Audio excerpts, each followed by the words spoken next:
네, 오늘 또 그 화성산업이 급등을 했는데요. 신정부 수혜주의 대박 있다. 화성산업은 이제 부동산 관련 정책주라고 하는 그런 그 주택 공급이나 건설 영역에서 가장 그 돋보이는 종목 중에 하나입니다. 그래서 제가 한 달 전인가요? 두 달 전에 소개를 드리면서도 제가 가장 토픽이 되지 않을까라는 그런 얘기를 했는데 드디어 이제 폭등을 하면서 오늘 2차 목표치 돌파를 했는데 어쨌든 신정부 수혜주 대박 있다라는 것은 오늘도 계속 가겠습니다. 그래서 뭐 100%를 이제 이번 달에 넘겼는데 우리 노광 매니저 270%에 비하면 세 발의 피죠. 하지만 또 스타일이 좀 다르고, 그러니까 여러분들 제 종목들은 또 좀 바닥에서 움직이는 종목을 하는 거라서 또 그런 면에 또 장점이 있지 않을까 이렇게 생각을 하고 있습니다. 참고했으면 좋겠고 우리 노광 매니저 또 1등 하실 것 같은데 미리 축하를 건네도록 하겠습니다. 자, 그러면 제 보유 종목 중에서 화성산업 일단 보면은요, 이 화성산업이 지금 그 신고가가 들어가 있지만은 제가 이 3만 원까지는 무난하다 그랬는데요. 이제부터는 사실 이게 여러분들이 시세를 다 낸 게 아니고 더 가는 그런 자리예요. 왜냐하면 이 주택 공급과 관련된 정부 정책 수혜주들은 시세를 낸 종목이 몇 개 없어요. 그러니까 이제 시작에 불과하고요. 이거 한 2년 동안 이쪽 섹터들이 순환하면서 갈 거라서 대장주들은 보통 시작하면 한 5배 가거든요. 그렇다면 제가 볼 때는 만 원에서 대략 한 8만 원 정도 언저리까지 갈 수도 있기 때문에 그런 점에서 여러분들 서둘러서 이걸 익절한다든지 이렇게 가지 말고 목표치 상향을 꼭 해서 가야 될 텐데 이 방송에서는 제가 더 이상 목표치 말씀을 드리지 않을 거기 때문에요. 참고했으면 좋겠고요. 이 최고 수익 종목을 향해서 달려가는 화성산업 응원 많이 해주시고 보유하신 분들은 수익 극대화 꼭 하시라는 말씀 드리도록 하겠습니다. 자, 그 다음 종목 한번 보도록 하겠습니다. 지금 그 다음 종목으로 이제 이쪽과 관련해서 제가 소개를 그동안에 이제 리뷰를 좀 안 했던 종목입니다. 이 대동이라는 종목입니다. 이 대동도 지금 신고가가 가 있는 그런 상태죠. 월봉상으로 보시면은 가다가 지금 16,000원 근방이 이제 1차 목표치가 있는데 이 여기가 이제 돌파가 되면 우주 돌파되면서 대략 한 24,000원 정도까지 보이는 거라 여기를 가기 위해서 여기서 잠시 조금 쉬면서 이렇게 하고 난 다음에 넘어가면 본격적으로 이렇게 가게 돼요. 바로 이제 화성산업도 이런 모습을 보이면서 갔었거든요. 그러니까 이런 자리에서 돌파가 되면 이제 가게 되는 거라서 이 종목도 대동도 제가 볼 때는 저 위에가 보이니까요. 수익 극대화 하시고 성급하게 잘라버리게 되면은 결국 그 수익률만 짧아져요. 아무리 여러분 제가 생쇼나 이런 데에서도 뭐 우리 매니저님들 워낙 좋은 종목들 많이 드리지만은 그걸 이제 수익을 극대화하지 못하고 짧게 뭐 10% 15% 먹고 잘라놓고 나오고 나면 나중에 그 종목이 300%씩 가는 경우들이 있습니다. 그런 경우는 우리 매니저님들은 사실 개별적인 목표치를 다 갖고 계시거든요. 그래서 그런 부분에 도움을 받아보는 것도 좋은 그 포인트가 되지 않을까 싶습니다. 그래서 무료 방송이라든지 이런 그 기회에 오셔서 꼭 우리 매니저님들의 무방 본인이 갖고 있는 종목에 대해서는 물어보시기도 하고 도움도 받으셨으면 좋겠다 이렇게 말씀드리고요. 자, 그러면 이 대동도 이제 말씀을 드렸고요. 그럼 오늘 제 소개드릴 종목 편입할 차례인데요. 신정부 수혜주의 대박 있다. 오늘 어떤 종목일까요? 바로 9,930원 기록하고 있습니다. 어떤 종목일까요, 여러분? 바로 비트컴퓨터라고 하는 종목입니다.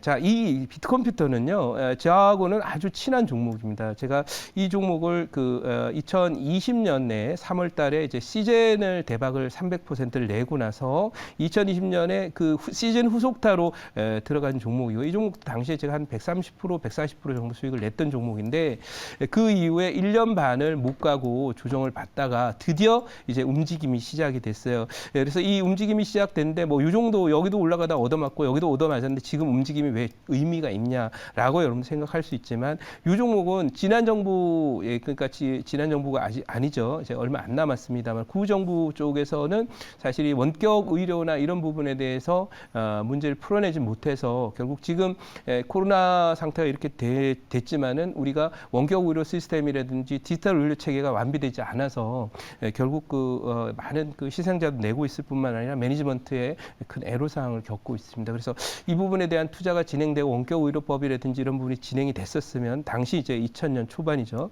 이때 진행됐었으면 아마 이 비트컴퓨터는 훨씬 더 멀리 가 있을 거다 이렇게 생각이 되고요. 그런데 이제 다음 정부, 신정부는 누가 뭐라 그래도 이거 진행하겠다고 한 거거든요. 그래서 제가 볼 때는 이거는 신정부 정책 관련 수혜주로서 오늘 소개를 드리는 거라서 여기에 올라갔던 것은 이제 코로나라든지 이런 부분에 대한 그 외부적인 효과에 의해서 갔지만 실제로 이 회사가 많이 가기 위해서는 이 원격 의료라고 하는 그런 부분과 디지털 의료나 디지털 플랫폼에 대한 어떤 정부 투자와 의지가 그때는 그렇게 강하지 못했었다라는 그런 생각이에요. 그래서 다음 정부에 기대하는 바가 크기 때문에 우리나라의 선진화, 특히 의료 시스템의 선진화를 위해서 반드시 넘어야 될 그런 산이 아닐까 싶고 그런 면에서 이제 새로운 공약에도 그게 돼 있고 또 관련한 지금 조직 개편이라든지 이런 앞으로의 어떤 정부가 역점을 둘 그런 사업과 관련해서 인수위 태스크포스에도 중요한 그 내용이 들어가 있기 때문에 이 종목은 차기 정부가 역점을 두고 추진할 그런 정책 방향 중에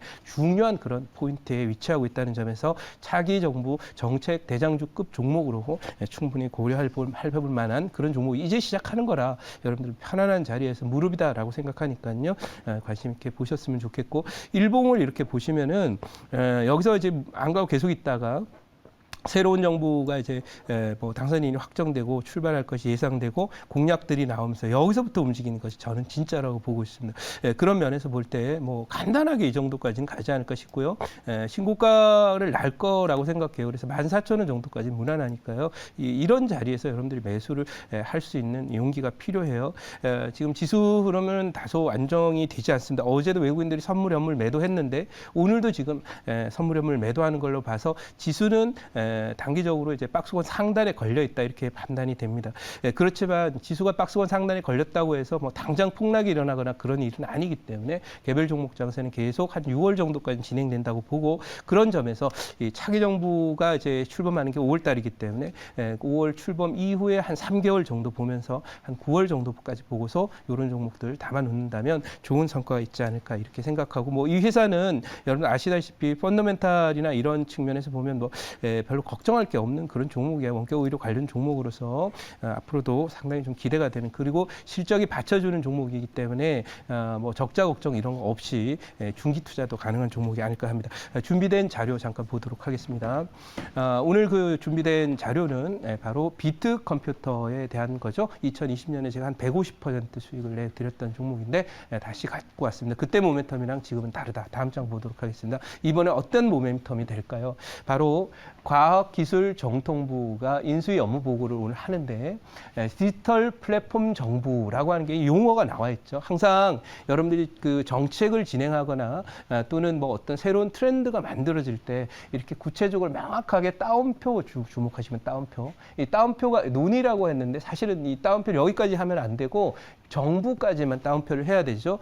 오타인 것 같습니다만은. 그래서 여기에 정부까지 디지털 플랫폼 정부라고 하는 키워드는 앞으로 5년 동안 새로운 정부 계속 추구해 나갈 그런 키워드가 되겠습니다. 그래서 그 안에 결국 이 빅컴퓨터나 이 디지털 의료 플랫폼도 결국 포함이 돼서 굉장히 중요한 근간을 이룰 것이다. 이렇게 보고 있고요. 그런 측면에서 관심 있게 봤으면 좋겠다라고 말씀을 드릴 수 있게 이제 시작에 불과하다. 다음 장 한번 보겠습니다.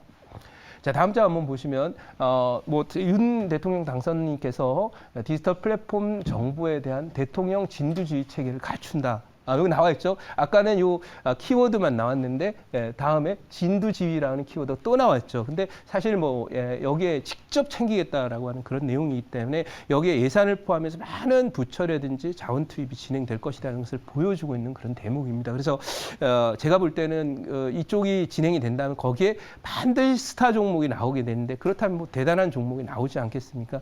바로 누구나 다 알고 있고 이 디지털 원격 의료 이쪽 시스템 쪽에서 가장 펀더멘탈 탄탄하고 역량을 보유하는 회사 비트컴퓨터입니다. 이 종목은 과거에 그 2000년 인터넷 시절에도 인터넷 관련한 종목으로 많이 갔었고 과거에 인터넷 뭐 검색하고 뭐 이런 회사들 중에 사라진 종목들이 많지만 특유의 갖고 있는 소프트웨어 역량을 토대로 해서 지금도 살아있고 이 분야에서 탄탄한 입지를 구축하는 회사이기 때문에 앞으로 스타로 큰다면 이런 종목이 스타 종목이 되지 않을까 이렇게 싶습니다. 자, 제자리로 가서 질문 받아보겠습니다. 네, 제가 질문 드리겠습니다. 자, 우리나라 지금 그 전 세계적으로 원격 진료는 미국이나 유럽은 굉장히 활성화되고 있고요. 그리고 이번에 이제 코로나 방역을 함에 있어서 우리나라도 원격 진료를 통해서 코로나 방역을 했으면 네. 정말로 좋았지 않을까라고 생각합니다. 그런데 지금 이제 서로 어떤 이권 그런 부분이 있어가지고 계속 이제 단체 행동을 하기 때문에 그러하지 못했는데 그렇다면 윤석열 정부에서는 현재 더군다나 이제 그 안철수 인수위원장이잖아요. 네. 그분이 또 의료업계 종사했던 분이고 네. 그렇다면 원격 의료 그 부분들이 윤석열 정부에서는 가능할까? 네. 그게 궁금합니다. 저는 뭐 가능하다라고 생각합니다. 네. 예를 들면 이제 지난해 제가 원전주를 3, 4월에 소개를 드렸더니 이저 문재인 정부에서는 탈원전인데 왜 원전주를 갖고 왔냐 이렇게 얘기를 하시는 분들이 있었는데 이 글로벌 트렌드라는 것은 앞서거나 뒤서거나의 차이일 뿐이지 하게 돼 있다 그죠. 결국은 하게 돼 있는 그런 구조다 이렇게 저는 생각을 하고 있고 또 이것은 이제 정부의 의지만 있다면 사실 우리 그 의사 선생님들이든지 이런 이익단체들의 그런 반대나 이거를 사실 민주주의라는 게 그렇습니다. 당연히 자기 입장이 있기 때문에 반대 의견도 개진할 수 있고 또 투쟁도 할 수 있고 노래도 부르고 네, 그렇습니다. 하지만 중요한 건 그걸 민주주의라는 과정에서 그런 여러 가지 역효과나 이런 것들을 설득하고 또 앞으로 비전을 제시하고 또 거기에 참여하는 분들이 불이익을 받지 않도록 하는 그런 적절한 최적의 대안을 준다면 설득해서 넘어갈 수 있다고 그러고 대한민국이 어느새 이제 무조건 반대만 하는 나라는 아니지 않습니까? 그렇죠. 좋은 대안이 있다면 그게 야권에서 나왔던 여권에서 나왔던 뭐 시민에서 나왔던 간에 그거를 답을 낼 수 있는 나라를 성숙하는데 중요한 모델이 되지 않을까 생각하고 저는 이 부분에 대해서 상당히 긍정적으로 보고 있다 이렇게 네. 말씀드리고요. 네. 의지까지 있다면 할 수 있다 이렇게 생각합니다. 자, 그럼 요 알겠습니다. 종목 1차 목표치는 11,000원, 2차 목표치 15,000원, 이 손절 라인은 8,500원으로 대응하도록 하겠습니다.